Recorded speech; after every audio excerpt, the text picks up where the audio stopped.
Like, যে comment, বিচিত্র share, অভিজ্ঞতা হয়েছে, subscribe. অসংখ্য মানুষের সাথে মিশছি, সেই কারণেই ভাঙ্গু সেকুলারদের কালচারাল আর পলিটিক্যাল স্ফেয়ারের অন্দরবহনের খবর আমি জানি, ক্রিটিক্যালি অ্যানালাইজ করতে পারি।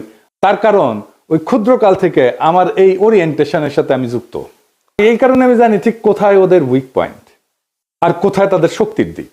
তবে আমি যেহেতু গান গাইতে পারতাম না, আমি তো অসুর, মানে সুর নাই আর কি, আমি রবীন্দ্রনাথের লেখা বুঝতে চাইতাম, তার জ্ঞান তাত্ত্বিক উৎস খোঁজার চেষ্টা করতাম।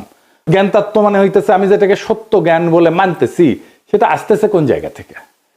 এই জায়গাগুলোকে বলা হয় জ্ঞান তাত্ত্বিক উৎস বা এপিস্টেমিক সোর্সেস, দর্শনের ভাষা। মানে এই গানটা কি বুঝায়, মানে ধরেন তুই ফেলে এসেছিস কারে মন মন রে আমার, তাই জনম গেল শান্তি পেলি না রে মন মন রে আমার। অথবা ধরেন প্রাণ চায় চক্ষু না চায়, মরি একইতর দুস্তর লজ্জা, সুন্দর এসে ফিরে যায় তবে কার লাগে মিথ্যায় শয্যা।